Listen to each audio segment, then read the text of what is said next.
19-0, c'est la mandale cosmique infligée la nuit dernière par Djokovic à mon fils. Je vous explique tout dans cette vidéo. L'immense Alcaraz-Paul, des blessures et un gros débat. C'est le programme éclectique de ton nouveau digest de Cincinnati et on attaque juste après ça.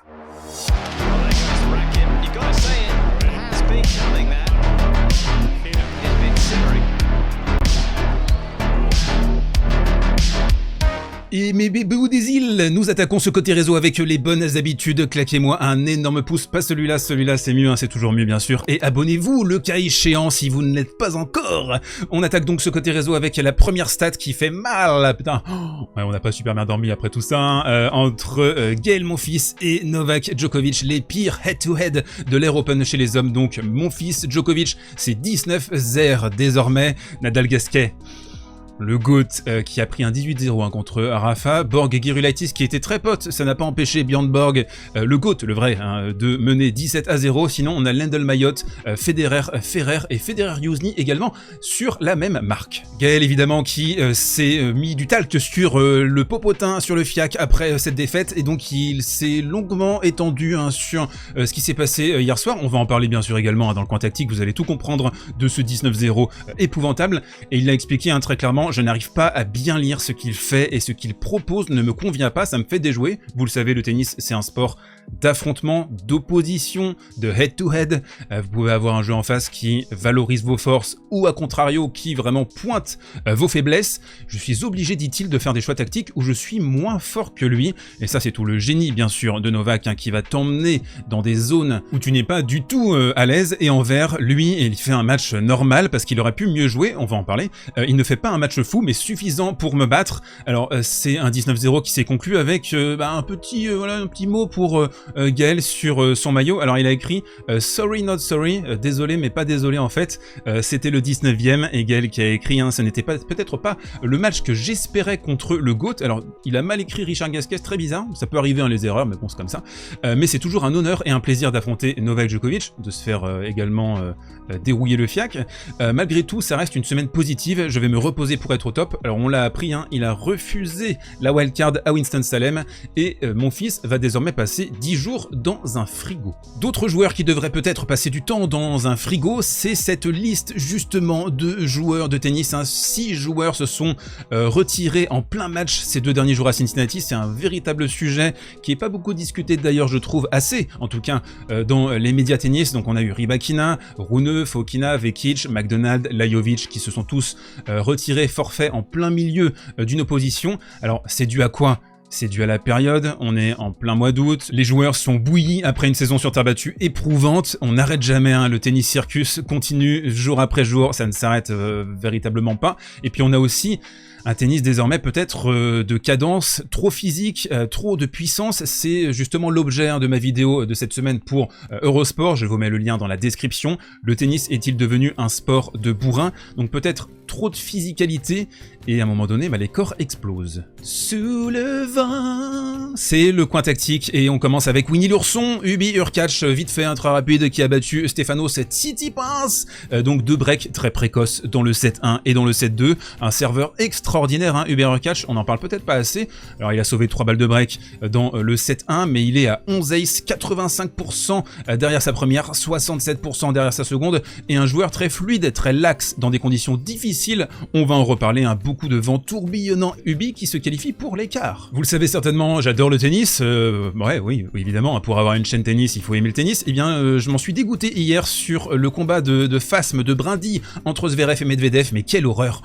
Oh là là là là, les mecs à 2 mètres de la ligne de fond qui s'envoient des ronds comme ça, paf, paf, paf, paf, paf, jusqu'à explosion. Alors la gangrène pour Daniil, c'est au niveau des doubles fautes, 7 doubles fautes sur cette rencontre, 2 à des moments décisifs pour donner le break ici sur cette palette, mais également le match dans le 3e set. Il y avait encore un jeu à faire pour Zverev, ça faisait 5-4 simplement dans le 3e, et puis l'attitude, comme toujours j'ai envie de dire, de Daniil qui a houspillé Renaud Liechtenstein, c'est une véritable histoire d'amour entre les deux hommes.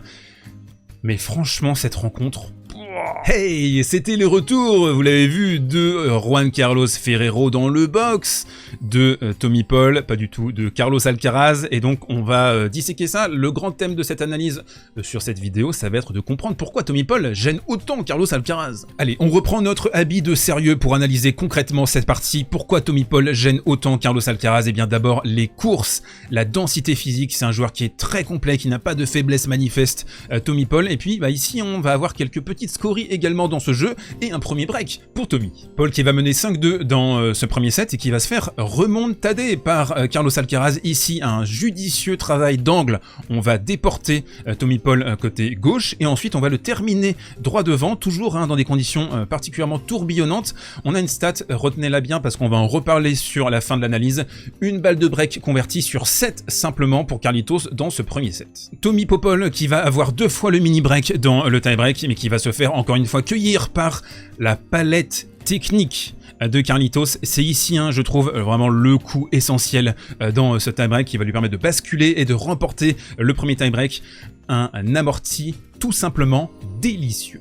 Un deuxième set qui va partir dans tous les sens, très clairement. 3 séquences break, des breaks, donc 6 breaks au total dans ce deuxième set. Et aussi, voilà, l'une des raisons pour lesquelles Tommy Paul est dangereux pour un joueur comme Carlos Alcaraz, c'est qu'il est capable de piquer, de faire des retours volés. C'est trop rare désormais sur le circuit. Ici, paf, on avance, on termine avec une volée dans le contre-yep. C'est super bien joué. Sur la troisième séquence break des breaks, Carlos va sauver une balle de 7 ici, carrément avec un énorme retour sur la deuxième balle de Tommy.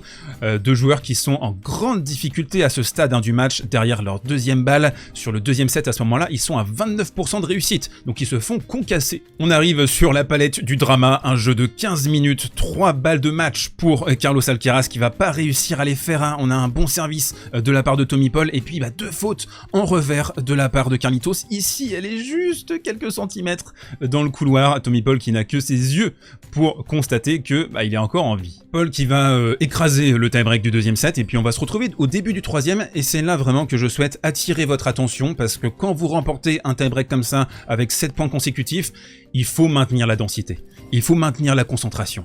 Et contre des joueurs ultimes, numéro 1 mondial comme Carlos Alcaraz, mais comme Novak Djokovic, comme les meilleurs, vraiment les top players, les 2-3 meilleurs joueurs du monde, vous pouvez pas vous permettre de chuter un tantinet au niveau de la concentration. 3 fautes directes pour Tommy Paul qui donne le break immédiatement à Carlitos. Alcaraz qui va réussir à mettre le couvercle sur cette partie après 2 interruptions de pluie, une faute ici sur la balle de match de Paul. Et puis la stat que vous devez retenir, c'est 6 sur 23 sur les balles de break pour Carlos Alcaraz. Un joueur qui tente trop les hot shots, trop de fantaisie sur ses balles de break. Je pense qu'il veut trop faire le coup spectaculaire. Il faudrait être un peu plus cartésien sur ses balles très importantes. C'est la marge de progression, mais ça on le sait depuis très longtemps, du côté de Carlitos. On bascule sur le match de la nuit entre Monfils et El Predator, Novak Djokovic. Alors on avance jusqu'à 4-3, il n'y a pas forcément grand chose à raconter jusque là, et puis on se retrouve dans ce 8e jeu, et Monfils qui va complètement explosé sur son coup droit. Ici, une grosse faute, pas assez proactif au niveau des jambes, mais d'une manière générale, on l'a bien compris, il était un petit peu émoussé. On regarde les statistiques sur son coup droit, elles sont effroyables. 6 coups gagnants, 26 fautes directes, et mon fils, il a expliqué, je me suis senti un peu obligé d'en mettre beaucoup plus sur mes coups droits parce que j'arrivais pas à déborder Novak. Une fois Djokovic devant, Novak, il a fait du Novak, tout simplement. C'est un travail d'angle, des points intermédiaires, on déplace au maximum Gaël Monfils. Alors ici, ça va être un contre-pied carrément victorieux. Un autre point sur lequel Novak va appuyer, c'est la deuxième balle de service de Gaël Monfils à 15%, un famélique 15% derrière sa deuxième. Donc ici, on pousse et forcément, Novak, il se goinfre. C'est l'un des meilleurs relanceurs de tous les temps. On est allé 20-30 cm devant la ligne de fond et puis on envoie une gigantesque carcasse à 10 cm de la ligne de fond et derrière, pour ton +1, t'es complètement dans les cordes. La stat qui tâche et sur laquelle je souhaitais vous alerter, c'est celle-là, les points entre 5 et 9 coups. Et regardez, c'est sans appel, Novak qui a martyrisé Monfils dans ce secteur. Alors pourquoi ? Parce que c'est un joueur qui construit mieux, qui aussi pose la question à Gaël Monfils. Est-ce que tu peux me battre? Est-ce que tu peux faire le coup gagnant? Parce que moi je vais pas te donner le point. Et c'est ça aussi la réalité entre les deux hommes, c'est que Djokovic a pile poil le jeu pour faire dégoupiller la Monf. Le deuxième set, on va naviguer dans une forme d'impuissance pour mon fils, c'était criant, on va se retrouver à 5-0 carrément, service à suivre pour Novak. Alors heureusement, il va lui laisser un petit débreak et puis ça va faire 6-3, 6-2 finalement. Et mon fils qui a manqué de cette séquence service 1-2 agressif, essayer de terminer les points rapidement, mais c'est aussi dû au fait que Novak ne lui a pas laissé l'opportunité de le faire, beaucoup trop fort. C'est l'heure des pronostics pour les quarts de finale de Cincinnati, quelques dingueries, vous allez le voir, je suis accompagné dans cette séquence par Winamax qui sponsorise cette vidéo et qui m'accompagne sur les moments clés, les moments forts de la fin de la saison 2023. Vous avez le lien dans la description si vous souhaitez vous inscrire pour une première inscription jusqu'à 100 € de free bet, donc c'est une offre plutôt sympathique.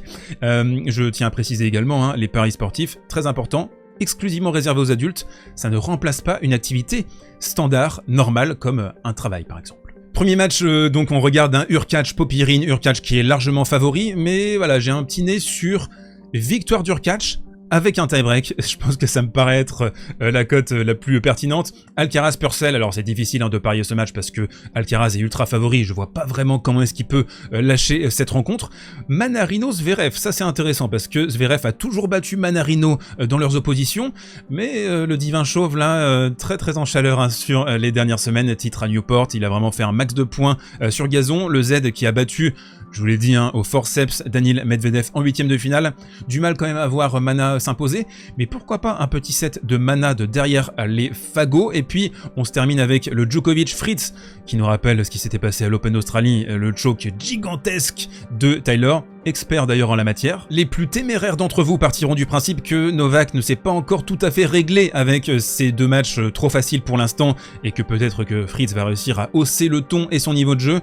Un set pour Fritz, une victoire de Fritz, ou Novak 4-3, plutôt la deuxième option. Mes bébous des îles, on se retrouve demain pour parler de ces quarts de finale. D'ici là, portez-vous bien, prenez soin de vous et mangez un maximum de fruits et légumes.